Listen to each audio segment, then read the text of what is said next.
No one likes to learn things the hard way, especially during their Disney World vacation.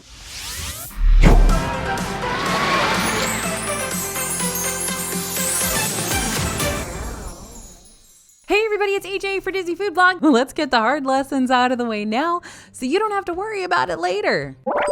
So Tiana's Bayou Adventure, I'm looking at you. The new ride you want to ride might be broken. If you've been keeping up with all the media previews and the annual pass holder previews leading up to the big opening of this log flume attraction, then you already know what I'm talking about here. Tiana's Bayou Adventure was greeted with excitement, apprehension, and a whole lot of breakdowns, both literally and emotionally. Unfortunately, this is just something that can happen during media, cast member, pass holder previews, since Disney's technically still in rehearsal mode for these rides during this time. However, the amount of downtime that we saw for Tiana's during these previews really surpassed the downtime we saw for Guardians of the Galaxy Cosmic Rewind, Tron Light Cycle Run, even Rise of the Resistance, if I'm being honest, when they were in rehearsal mode. So I totally get it if you're real nervous about all the kinks getting worked out of this reimagined ride before you head on down to Magic Kingdom yourself. And here's the cold hard truth. They may not be. During those first few months, Tiana's Bayou Adventure might still run into back-to-back technical issues and evacuations that cause it to be down for hours or maybe even the remainder of the day. And let's not just strictly throw Tiana's under the bus here. Any Disney ride, even the long-standing ones, can go dark for a good long while. We've seen it frequently happen with rides like Spaceship Earth and Epcot. Those pipes keep bursting. Pirates of the Caribbean and Magic Kingdom, never know when that's going to be open. Tower of Terror and Hollywood Studios, sometimes those elevators get real finicky. And Expedition Everest and Animal Kingdom too, just to name a few of the frequent offenders. So what do you do when the ride you want to ride is under the weather? You keep your trip's momentum going, that's what you do. While it's not a bad idea to kind of vulture the area where a ride went down and hit up other nearby attractions while you wait for it to go back online again, you don't want to box yourself into that specific area for too long if a ride's going to be down for the count for a good long while. Instead, keep checking off your expansive list of must-dos so you don't get caught up worrying about one specific ride and end up sacrificing the rest of your priority experiences in the process. But as you go about your park day, check back on the My Disney Experience app every now and then so you can see if and when the fickle ride goes back online. But one more piece of advice on this. When it comes to planning your trip, don't get too enamored with riding any one individual ride or let your family get too enamored with it. I know it's really, really hard. You always want to ride the newest ride, but every once in a while it just doesn't work out. So make sure that you have other things you're looking forward to instead of just that. Next hard lesson that at least I'm learning in Disney World is I'm not as young as I used to be. Drinking around the world could be a bad idea. Back-to-back thrill rides, you might barf. 12 hours nonstop in the parks? Nah man, let's slip in a nap for yours truly, or at the very least a cool down period in one of the indoor shows. Sorry friends, I'm throwing myself in this category for sure. We're just not as young as we used to be. And I remember when there was a time I'd visit Hollywood Studios or MGM to date me and I could ride Rock and Roller Coaster back to back while shoveling down heaps of margaritas as I waited in line to go again. Now you'd be lucky to get me back on that even once during our next Hollywood Studios trip. I'm not saying I'm a stick in the mud. I think I'm still a pretty fun gal to experience the parks with. But when you get a little older, you gotta not only know your limitations, but respect them so you don't wind up pushing yourself too hard and ruining the rest of your trip and your family's trip. So build in those breaks, build in those cool down periods in the AC. Make sure you have a table service meal in the middle of the day so that you're not kind of go for the 30, 40, 50,000 steps. I don't even know if that's possible. I definitely hit, 30, but I'm not sure if I've been able to hit 50 yet. Now, your greatest park accessory can also be super annoying. Yeah, it's Disney Food Blog here to remind you to drink your water. What if we made this like a Rickroll thing? Like instead of Rick Astley popping up to sing Never Gonna Give You Up, it's just me popping up to tell you to stay hydrated. Is that lame? Should I do that? We do that anyway. Okay, back to the hard lessons.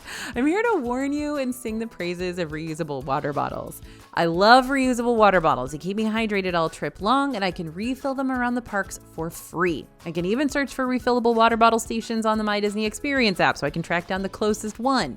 Now, here's the side of reusable water bottles we don't talk about as often. They can be a pain. If you have a really big water bottle, it's awesome and it keeps your water nice and cold for as long as it's still in there. But if you want to use a Loungefly during your trip, it's not going to fit your honkin' water bottle. And so then you either have to carry your water bottle all day or you have to use a bag clip to keep it attached, and then it proceeds to whack you in the hip. And If you want to take those ginormous water bottles with you, great, but think about the bag you're bringing along with you so your greatest park asset doesn't wind up becoming this huge thorn in your side, sometimes literally. You might also want to invest in one of those collapsible water bottles instead, like these styles we found on Amazon. They're $10.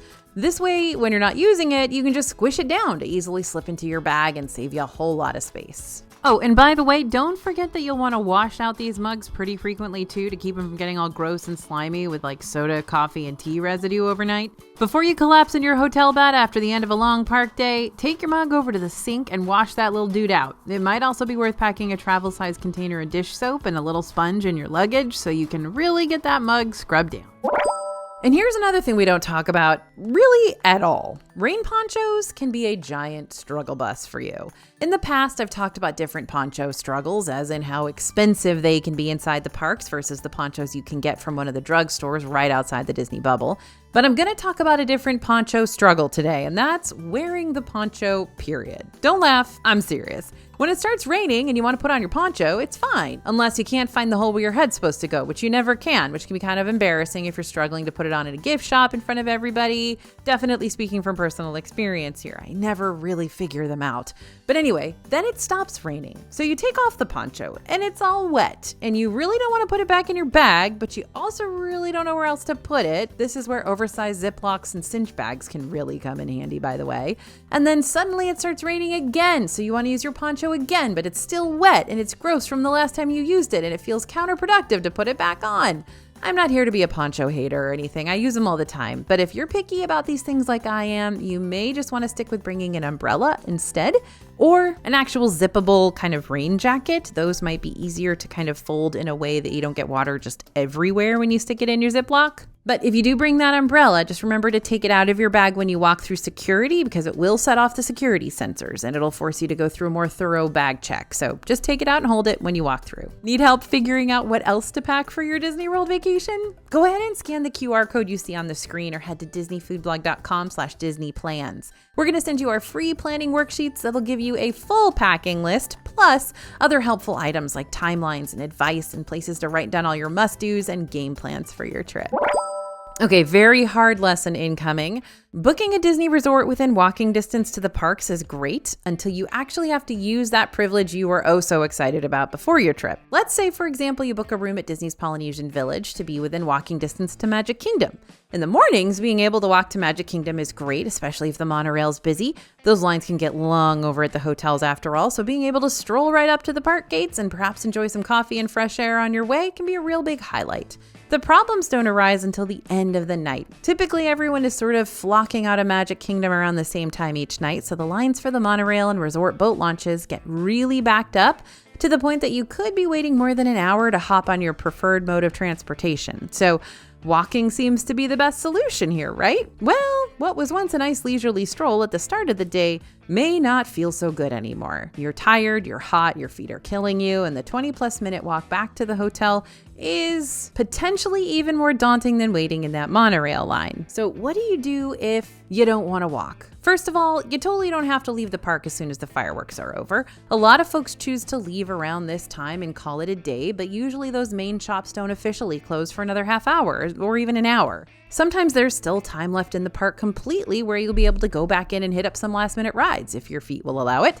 To avoid those exiting crowds, just wait it out. Grab a last minute snack before the restaurants and snack carts close, or find a place to sit and people watch, or even stroll around the shops to see if you find any last minute souvenirs. I know you're exhausted, you just want to fall into bed at this point, but sometimes waiting it out a little bit longer is going to make it a lot easier to get back to that hotel. Then you might have a newfound surge of energy to help you make that walk back to your room, or you can hop in line for transportation when the lines are hopefully shorter. Another strategy you might think about using, you might not like it, and that's okay, you don't have to use this one, but there are no rules regarding how long you have to be in a park.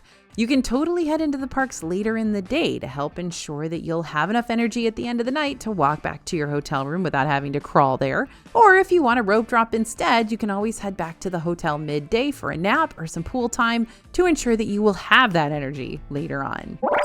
So heads up, y'all, nothing is safe from reimagining. Disney's been on a reimagining kick for a while now. The most recent example is Tiana's Bayou Adventure, which is a reimagining of Splash Mountain, but we've also seen this happen for other rides and attractions recently too. Hollywood Studios is literally reimagined Central. The park that was once MGM Studios, which took you behind the scenes for how your favorite movies were made, is now a park that drops you right in your favorite film so you can play a character in them. And the reimaginings don't stop there. Currently, Test Track is closed for extensive reimagining. The refreshed ride is going to pull influences from the previous World of Motion ride that used to be in this section of Epcot back in my favorite 80s Epcot days. Country Bear Jamboree is going to reopen on July 17th as Country Bear Musical Jamboree in Magic Kingdom, which is going to bring new acts, new costumes, and touched up animatronics. And let's not forget about the reimagined Little Mermaid show, The Little Mermaid, A Musical Adventure, which is happening over in Hollywood Studios. All jokes aside, though, I'm pretty stoked for this reimagining because I think it's going to really add some greater depth in music and scenes that were otherwise missing from the voyage of The Little Mermaid show. But the point is, nothing is safe from being reimagined in Disney World. Walt Disney himself, as we know, created these parks to keep on changing and adapting with the times. And as much as we hate to see some of our nostalgic favorites retire,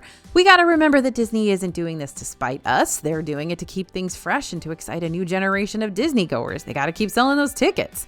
That being said, it's okay to be disappointed when we hear about a longtime favorite ride or show getting the reimagined treatment. I know this is probably a pretty tired example by now, but I gotta bring it up again. I missed the Great Movie Ride. I really thought it was just the heart of MGM and Hollywood Studios. But I'm not gonna lie, I didn't want to like Mickey and Minnie's Runaway Railway initially because I knew what it was taking over, and then I loved it. I adored it. I'm still freaked out about this version of Goofy and his creepy, pantsless ways, but regardless, Runaway Railway is a good time. I think being sad to see a ride go is normal, but just because you're sad about what was there before doesn't mean you're not allowed to get excited for what's coming next. I think we often feel as if we have to choose one emotion over the other, but as Riley from Inside Out has taught us, both emotions can coexist at the same time. It's okay, really. All of my emotions exist with anxiety anyway. If you want to learn more information about these up and coming reimaginings, we're going to tell you about them as soon as we hear more. The quickest way to receive the Disney 411 is by following our free DFB newsletter, where we're going to update you on the latest Disney news by sending it straight to your inbox. The link to sign up is right in the description.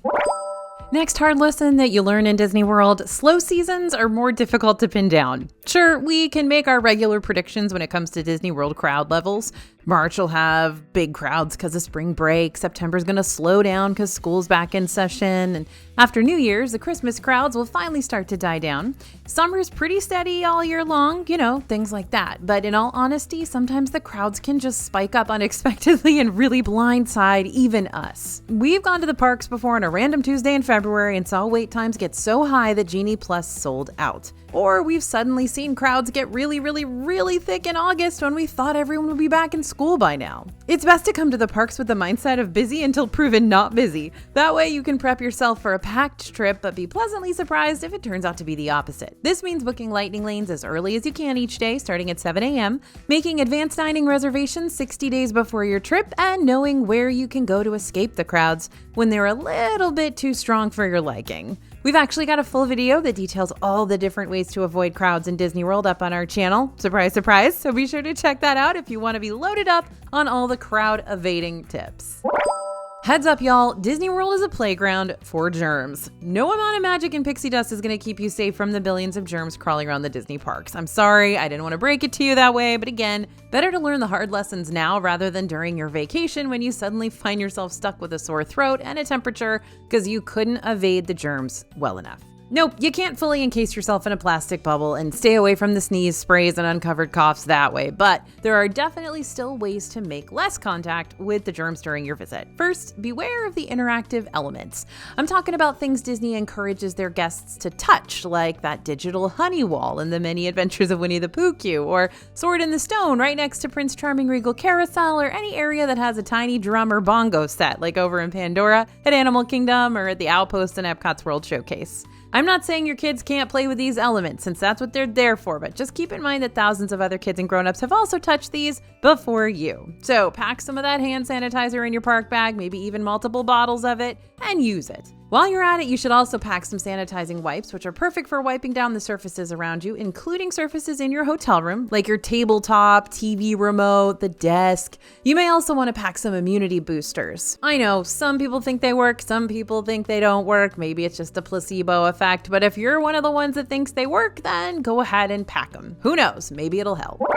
So sometimes I'd rather take my chances on Barf Alley and Epcot, i.e. back-to-back rides on Cosmic Rewind and Mission Space, rather than ride Millennium Falcon Smuggler's Run in Hollywood Studios when there's a kid in the pilot's seat. Turns out you don't need a license to pilot a hunk junk, which is great, mostly, but here's the thing. Unlike on Mission Space, where your assignment doesn't really matter in the grand scheme of things and the story will be the same whether you push your control buttons at the right time or not, what you do with your role on Smuggler's Run does matter, especially if you're one of the pilots. So if you're putting a 5-year-old in the driver's seat and expecting them to know what you mean when you shout out they need to turn left so you can avoid running into the giant stalagmite up ahead, well, as the title of this video suggests, you're gonna learn things the hard way. Smuggler's Run works a lot like a video game, so when your pilot isn't piloting like they should, you can end up scraping your ship across the ground or crashing into walls and causing all sorts of bumpy chaos, which might make your ride interesting for sure, but it can also be a motion sickness catastrophe in the making. Nope, friends, I don't care how many vials of coaxium you get or don't get.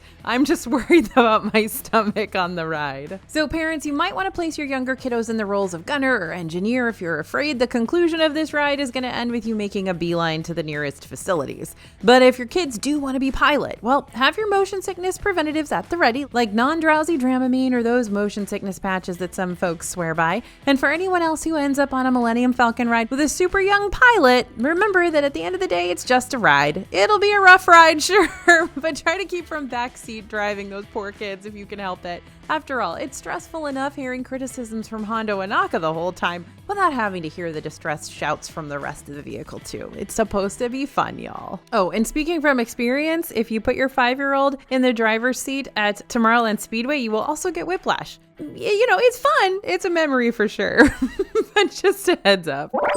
Now, how about buying a souvenir based on hype instead of practicality? I mean, let's be honest, most of the souvenirs we buy are based on hype instead of practicality, right? That's what makes it fun. And this is probably a hard lesson you might have learned at some point in your life anyway, but let's learn it again. Sometimes we get caught up in the hype around a souvenir and we don't really think about whether it's actually going to be worth the money we spend on it. I do this all the time in Tokyo Disney. Oh my goodness, I have no idea. It's almost like I black out and I just buy the whole store and then I get home and I'm like, why did I need this washi tape with a bunch of Mickey waffles on it? I don't even use washi tape. Anyway, you know the feeling, right? Now, a good example of this, let's talk about the Crystal Arts shops in both Magic Kingdom and Disney Springs. So these locations have a fun and unique souvenir experience where you can make a wish on some pixie dust, these tiny bead crystals. And you can put them into a little decorative glass wish keeper for safekeeping. Now, these glass wish keepers come in a few different styles, like Cinderella slipper, a Mickey Mouse hand, a magic wand, a fancy rose. But recently, a new wish keeper became available, wish keeper water bottles. Now, the water bottles are going to set you back $59 and are the same price whether you have them filled with crystals or not. And it sounds practical enough, right? Until you realize this is a glass water bottle you're going to be carrying around with you in a theme park all day. Yeah. Good luck not stressing over breaking that during your Space Mountain ride. Look, I'm not here to kill the mood. If you want a glass water bottle in a theme park or any kind of glasswork from this shop, go for it. Bria wants you to know she has a little Tinkerbell figure from Crystal Arts that keeps her company during the day, and she does not regret that purchase at all. But these are the kinds of souvenirs you're going to want to consider the end game for. Plan how you're going to get something like this back home in one piece, budget for it ahead of time, and decide how you're going to store it for the day if you don't want to carry it around in the park with you. A good option might be renting a day locker at the front of the park to keep it safe and sound during your park day. Now, you might have started the day fresh-faced and bushy-tailed, but I guarantee you by the end of the day, you're going to feel like a bridge troll. We're talking frizzy hair, makeup melting off your face, sweat stains around the armpits, the whole 9 yards. You're probably all chafed up as well. This is why you definitely want to take your nice family pictures in front of Cinderella Castle at the beginning of the day, when everyone's excited and put together, rather than waiting till the bitter end when everyone's basically a shell of their former selves. I know, I'm making it sound really fun, right? So what are some quick and painless ways to try to pull yourself together again when you know you're starting to look like you've been dragged through the trenches midday? Well, first off, for all you makeup wearing folks out there, NYX makes these blotting papers, which are great for wiping away sweat and dirt without taking off all your makeup.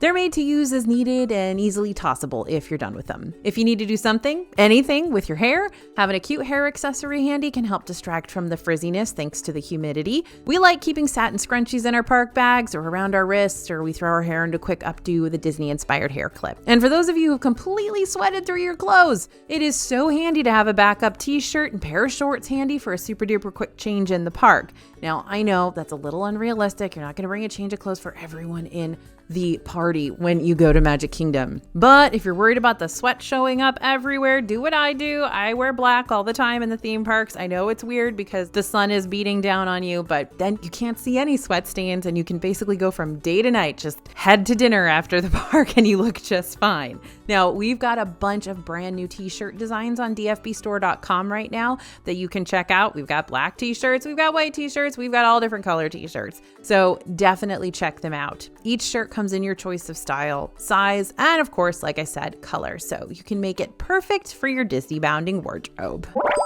When Communicore first opened in Epcot this summer, people were underwhelmed, to say the least. Originally, when this new festival space was just a little idea nugget in the Imagineers' brains, it was going to be state-of-the-art. We're talking a World Celebration Festival Center that was going to be 3 stories tall with lots of colors and greenery and beautiful park views, as well as tons of expo space for future festival offerings. And then the pandemic happened and the World Celebration Festival Center morphed into a new idea with the same goal. Communicore Hall and Plaza would still bring festival offerings to the heart of the park, just not in a 3-story epic sort of way. So okay, the concept art for it still looked nice and vibrant and colorful and innovative, so we were willing to make adjustments. But when Communicore finally made its big debut on June 10th, the inside of it is actually giving kind of cafeteria vibes. So where's all the color? Where's all the art? Why do I feel like I'm in some sort of waiting room twiddling my thumbs until my name is called? This isn't the first time Disney's presented us with concept art that wasn't quite true to form. Remember Kite Tales? Remember how we were shown this kind of elegant concept work and the actual show really didn't take itself all that seriously? For the record, we loved Kite Tales, but it definitely wasn't what we thought it was going to be. So here's my little Communicore defense. Even though I'm right there along with you, the final product was underwhelming. Defense number 1, concept art is called concept art for a reason. Disney, or any company using concept art really, is giving you an idea of what they want these attractions to become, but that doesn't mean the early artistic mock-up is always set in stone for what we can expect from the final product. Remember Tiana's Bayou Adventure early concept art when there was going to be a whole boat on top of the mountain? Yeah, that's not there anymore. Defense number 2, Communicore opened during festival downtime, so we might still wind up seeing areas similar to that of the OG concept art when Food and Wine starts up on August 29th, though it's still not a guarantee. In the meantime, there are still some offerings that you can take advantage of at the new Communicore area, even during that pre-festival season, like meet Mickey and friends over at their new meet and greet spot, watch an outdoor show like the current Celebración Encanto on the Plaza stage, which will run until September 6th, by the way. You can play some lawn games in the outdoor area, grab a bite from the festival favorites booth, or just soak up the AC for a bit when you're starting to feel overheated.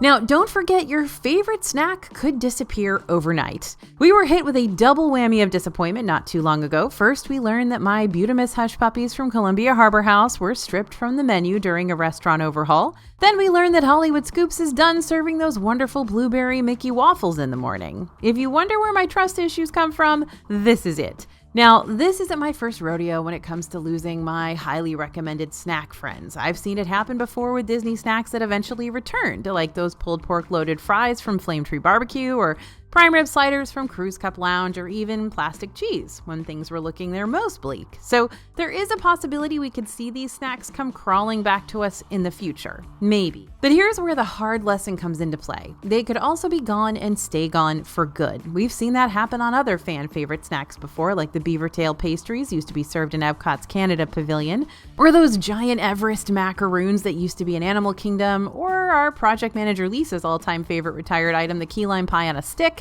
that used to be at Hollywood Studios. The important thing here is that even in the wake of loss, we allow ourselves to grieve hush puppies and waffles of the past, but we don't keep ourselves from moving forward to find new favorite treats to love inside the parks. And that's why we've written up the DFB Guide to Walt Disney World Dining in the first place. Because we want to keep an updated record of all the Disney World food and snacks and drink changes, so you don't get your hopes up on an item that's no longer available. Inside Inside this guide, you're going to find crucial information about dining times and price ranges, what restaurants and snacks are Disney Dining Plan eligible, which ones we recommend, and more. So if you want to check it out before your big trip, head over to dfbstore.com and make sure to type in code YouTube before you make your purchase to score a last-minute discount.